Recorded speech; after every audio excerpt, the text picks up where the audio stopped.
آج ایک تسبیح کا خاص راز بتانے جا رہا ہوں۔ صرف جمعۃ المبارک کے دن ایک بار پڑھ لینا، جس نے بھی یہ تسبیح پڑھی ایک دن میں کروڑوں کا مالک بن گیا۔ بسم اللہ الرحمن الرحیم۔ محترم ناظرین، یہ وظیفہ جمعہ کے دن کا بہت ہی خاص اور مجرب وظیفہ ہے۔ بڑی توجہ سے وظیفے کو سمجھ لیجئے گا۔ دولت کا بادشاہ وظیفہ ہے، غیبی دولت کا یہ مجرب وظیفہ ہے۔ فائدہ نہ ہو تو پھر مجھے کہنا۔ جو بھائی بہن اکثر کہتے ہیں کہ ہم پریشانیوں میں ڈوبے ہوئے ہیں، تنگ دستی میں، بے روزگاریوں میں ڈوبے ہوئے ہیں، یہ بڑا ہی طاقتور وظیفہ ہے، چھوٹا سا وظیفہ ہے، اور اس کی آپ لوگوں کو اگر فائدے معلوم ہو جائیں تو کوئی ایسا دن نہ ہو کہ آپ یہ وظیفہ نہ پڑھیں۔ اس وظیفے کو پڑھنے والے کی خاص بات یہ ہے کہ اتنی اس کو دولت مل جاتی ہے کہ وہ ساری زندگی پھر یہ وظیفہ پڑھتا رہتا ہے۔ اس کے ساتھ آپ اگر کوئی دوسرے وظائف بھی پڑھ رہے ہوں تو بھی کوئی مسئلہ نہیں ہے، کوئی مسئلے والی بات نہیں ہے، آپ سکون سے یہ وظیفہ پڑھ سکتے ہیں۔ جمعہ کے دن کو آپ تمام لوگ جہاں کہیں موجود ہوں، گھر میں، دفتر میں، جس جگہ پر موجود ہوں، آپ یہ وظیفہ پڑھ سکتے ہیں۔ جو میرے بہن بھائی یا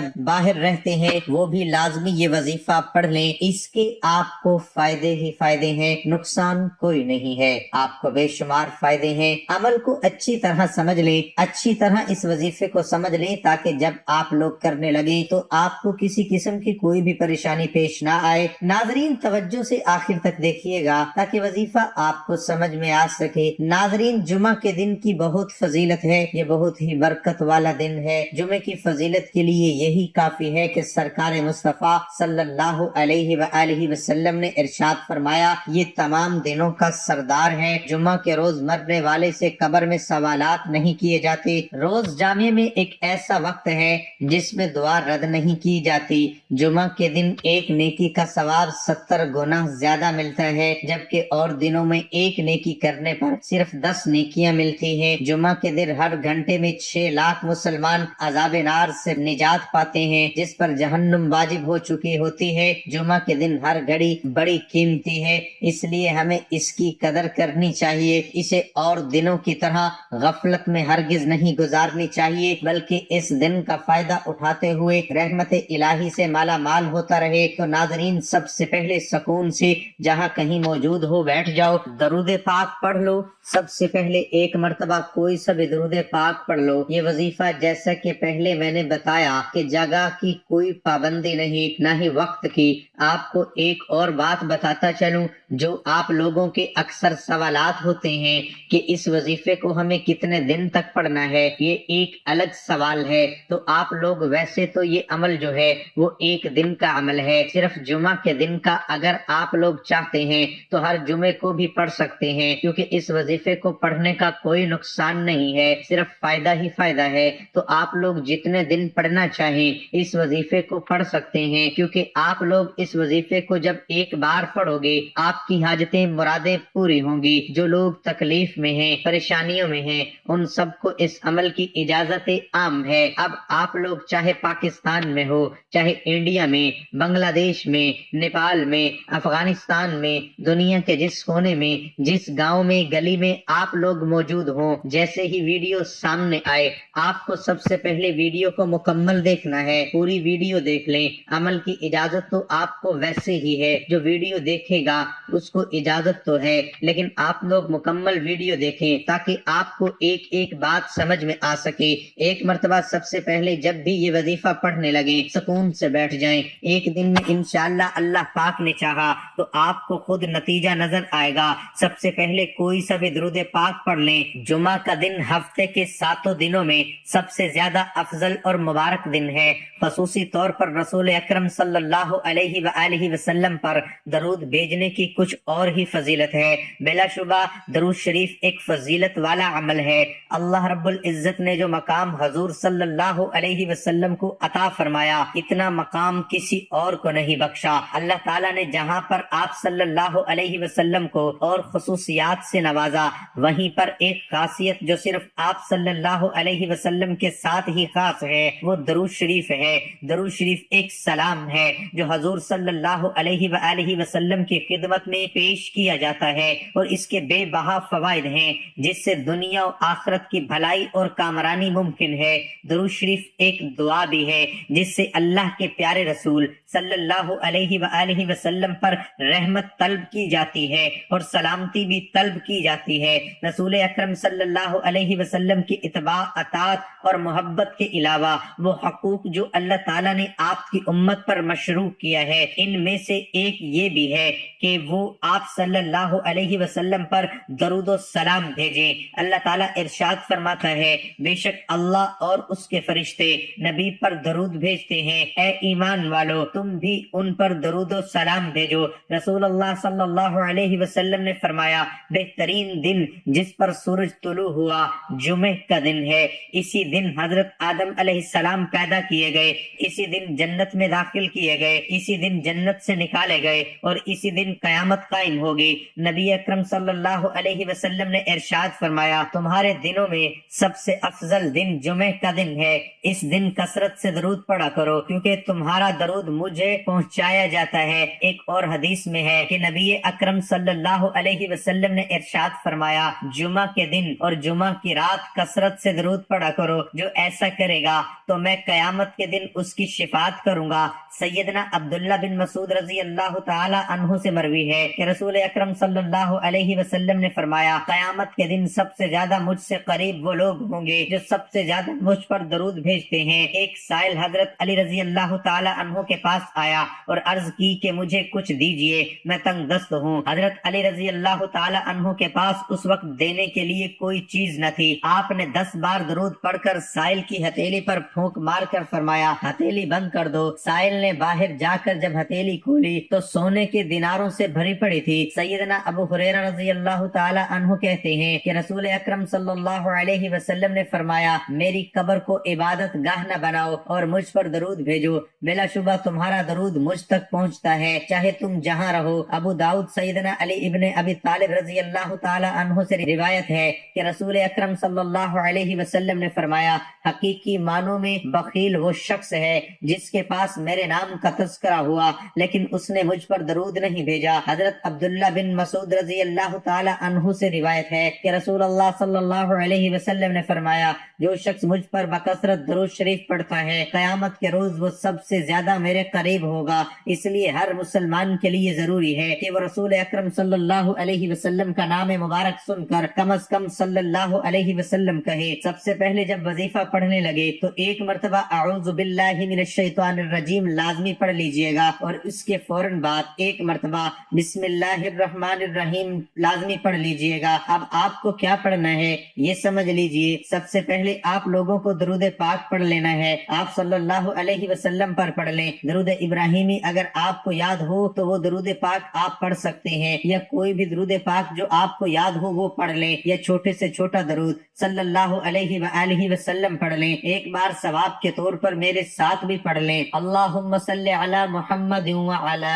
آل محمد کما صلیت علی ابراہیم وعلی آل ابراہیم انک حمید مجید، اللہم بارک علی محمد وعلی آل محمد کما بارکت علی ابراہیم وعلی آل ابراہیم انک حمید مجید۔ جب درود پاک پڑھ لیں تو آپ لوگوں کو اب کیا پڑھنا ہے یہ بڑی توجہ سے آپ کو سمجھنا ہے۔ درود پاک جب پڑھ لیں تو اس کے بعد اپنی حاجتوں کی نیت لازمی کر لیں جو آپ کی حاجت ہو۔ پہلے آپ کو اعوذ باللہ من الشیطان الرجیم پڑھنا ہے، پھر بسم اللہ الرحمن الرحیم پڑھنا ہے، پھر درود پاک پڑھنا ہے۔ جس ترتیب سے بتا رہا ہوں اسی ترتیب سے آپ کو یہ عمل کرنا ہے تو آپ کو تبھی فائدہ ہوگا۔ اپنی طرف سے نہ ہی تعداد میں کوئی کمی پیشی کیجیے گا، نہ وظیفے کو پڑھنے میں جس طرح بتا رہا ہوں اس میں کوئی کمی پیشی نہیں کیجیے گا۔ درود پاک پڑھنے کے بعد جو آپ کی حاجتیں ہوں، جس مقصد کے لیے آپ یہ وظیفہ پڑھ رہے ہوں،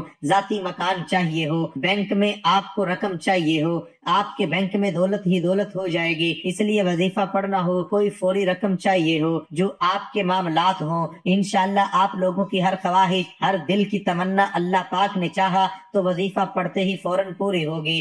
بڑی سے بڑی آپ کو کوئی رقم چاہیے ہو تو بس نیت کرنا، مثال کے طور پر 50 لاکھ چاہیے، ہم اس کے لیے یہ وظیفہ پڑھ رہے ہیں۔ ہمیں 5 لاکھ چاہیے، ہم اس کے لیے یہ وظیفہ پڑھ رہے ہیں۔ ہمیں ذاتی مکان چاہیے، ہم اس کے لیے وظیفہ پڑھ رہے ہیں۔ ہمارا قرض ختم ہو جائے، ہم اس کے لیے یہ وظیفہ پڑھ رہے ہیں۔ جو آپ کے کے مسائل ہوں، حاجتیں ہوں، ایک حاجت ہو، 100 حاجتیں ہوں، 100 مسائل ہوں، ان کی نیت پہلے لازمی کر لیں۔ درود پاک پڑھنے کے بعد اب آپ حاجتوں کی نیت کر لیں۔ اب آپ کو کیا کرنا ہے، یہ بات آپ بڑی توجہ سے سمجھ لیجئے۔ سب سے پہلے آپ تمام دوستوں کو پہلا کلمہ پڑھ لینا ہے، ایک مرتبہ پہلا کلمہ پڑھیے گا۔ میرے بھائیوں، میری بہنوں، اب عمل جو ہے وہ پورے ترتیب سے سمجھیے گا۔ ابھی آپ کو پورا عمل سمجھنا ہے کہ آپ لوگوں کو وظیفہ پڑھتے وقت کوئی بھی پریشانی پیش نہ آئے۔ جب پہلا کلمہ پڑھ لیں اس کے بعد آپ لوگوں کو استغفر اللہ پڑھ لینا ہے۔ استغفر اللہ، استغفر اللہ، استغفر اللہ آپ لوگوں کو 11 مرتبہ پڑھ لینا ہے۔ جب 11 مرتبہ استغفر اللہ پڑھ لیں، اللہ سے اپنے گناہوں کی توبہ کرتے رہا کریں، کیونکہ استغفار ہر طرح کی طاقت و قوت کی زیادتی کا ذریعہ ہے۔ ارشاد باری تعالیٰ ہے، اے میری قوم کے لوگوں، تم اپنے پالنے والے سے اپنی تقصیروں کی معافی طلب کرو اور اس کی جناب میں توبہ کرو، تاکہ وہ برسنے والے بادل تم پر بھیج دے اور تمہاری طاقت و قوت بڑھا دے اور تم جرم کرتے ہوئے روگردانی نہ کرو۔ آج ہم گناہوں کے سمندر میں غرق ہیں، قدم قدم پر رب کریم کی نافرمانیاں کر رہے ہیں۔ ہماری صبح، ہماری شام، ہماری رات معصیتوں سے آلودہ ہے۔ نفس و شیطان کے چنگل میں پھنس کر ہم اپنے رحم و مہربان پروردگار کی بغاوت کے مرتکب ہو رہے ہیں۔ دنیا کی محبت نے ہمیں آخرت سے غافل کر رکھا ہے۔ اس فانی عارضی اور ختم ہونے والی زندگی کو ہم نے اپنا مطمح نظر بنایا ہوا ہے۔ خوف خدا، فکر آخرت اور بارگاہ الہی میں حاضری کا احساس معدوم ہوتا جا رہا ہے۔ نتیجہ سامنے ہے، کثرت ذنوب نے ہم پر آفات و بلیات اور مصائب و آلام کے وہ پہاڑ توڑے۔ حالانکہ کتاب و سنت ہمیں اس بات سے آگاہ کرتے ہیں کہ انبیاء کرام صلوات اللہ علیہم اجمعین کے علاوہ کوئی فرد بشر معصوم نہیں۔ ہر انسان سے خطا، لرغش اور غلطی کا صدور ہو سکتا ہے، لیکن بہترین خطا کار وہ ہے جو اپنے کیے پر نادم و شرمسار ہو، جسے اس حقیقت کا احساس ہو کہ میرا بد عمل محفوظ کر لیا گیا ہے اور میرا رب مجھ سے اس بارے میں یقیناً پوچھے گا۔ یہی وجہ ہے صاحبان ایمان کو بار بار گناہوں کے تریاق کی طرف متوجہ کیا گیا ہے۔ قرآن کریم کی 10ویں آیات مبارکہ توبہ و استغفار کی اہمیت بیان کرتی ہے۔ سینکڑوں احادیث مبارکہ میں انابت اور رجوع اللہ پر روشنی ڈالی گئی ہے۔ ایسا نہ ہو کہ بندہ گناہ کا ارتکاب کرنے کے بعد مایوس و پریشان ہو جائے، بلکہ کتاب مبین میں خطا کاروں کے واسطے صاف صاف اعلان کر دیا گیا ہے۔ اللہ کی رحمت سے نہ امید نہ ہو، پھر سچے دل سے استغفار و توبہ اور باری تعالیٰ کے سامنے اقرار معصیت کی خیر و برکات دونوں جہانوں میں نصیب ہوتی ہے۔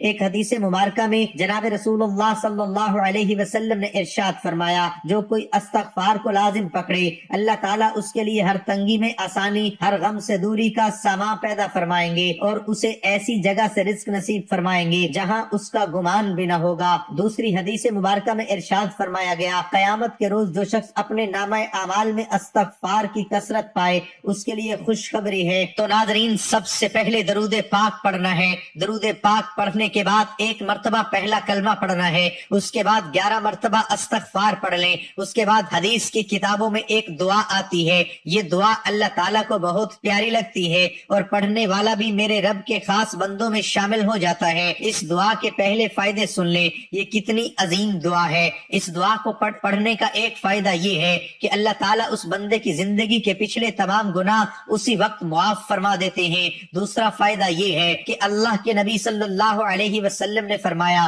میں قیامت کے دن اس بندے کا ہاتھ تھام کر اسے جنت میں لے جاؤں گا۔ تیسرا اس دعا کے پڑھنے کا فائدہ یہ ہے کہ قیامت کے دن اللہ تعالیٰ اس بندے پر نعمتیں اتنی انعام فرمائیں گے کہ وہ بندہ کہے گا، اے رب میں تجھ سے راضی ہو گیا۔ اور اس دعا کے پڑھنے کا چوتھا فائدہ یہ ہے کہ اللہ تعالیٰ اس بندے سے راضی ہو جائیں گے۔ سبحان اللہ۔ تو اس دعا کو پڑھنے کی عادت بنا لیں، روزانہ چاہے ایک بار ہی ہو پڑھیے گا، آپ سوچ بھی نہیں سکتے کتنی فائدے مند دعا ہے۔ آئیے سب مل کر ایک بار اس دعا کو ضرور پڑھتے ہیں۔ رب الاسلام دینا و بمحمد النبی صلی اللہ علیہ وآلہ وسلم۔ اس دعا کا ترجمہ ہے، اے اللہ میں تجھے رب مانگ کر راضی، اے اللہ میں تیرے نبی صلی اللہ علیہ وسلم کو سچا نبی مان کے راضی اور تیرے بھیجے ہوئے پیارے دین اسلام کو سچا دین مان کے راضی۔ اللہ اکبر۔ کتنا پیارا ترجمہ ہے اور کتنی بہترین دعا ہے۔ تو اس دعا کو یاد سے